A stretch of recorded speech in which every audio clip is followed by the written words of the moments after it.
قال نبی صلی اللہ تعالی علیہ وآلہ وسلم المومن فی المسجد کالسمک فی الماء والمنافق فی المسجد کالطیر فی القفص او کما قال نبی صلی اللہ تعالی علیہ وآلہ وسلم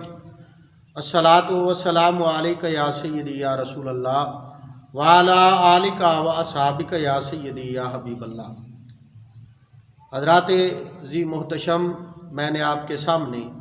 اللہ رب العزت کے پیارے محبوب علیہ الصلاۃ والسلام کی ایک حدیث مبارکہ بیان کرنے کا شرف حاصل کیا ہے،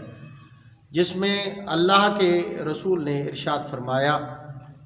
کہ مومن جو ہوتا ہے جب مسجد میں آتا ہے تو اس کی حالت ایسے ہوتی ہے جیسے کہ مچھلی پانی میں۔ مچھلی کو پانی میں ہمیشہ سکون میسر ہوتا ہے، اگر وہ پانی سے باہر نکلے تو اس کا سکون ختم ہو جاتا ہے۔ تو جب مومن مسجد میں ہوتا ہے تو اسے ایسے ہی سکون ملتا ہے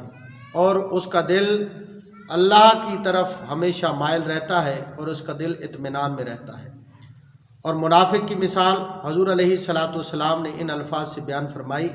کہ المنافق فی المسجد کالطیر فی القفص، کہ جس طرح ایک پرندہ اس پنجرے میں آ جائے، پھنس جائے، قید میں ڈال دیا جائے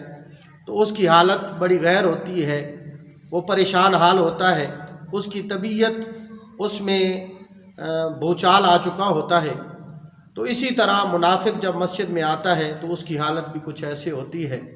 کہ جب وہ مسجد میں آتا ہے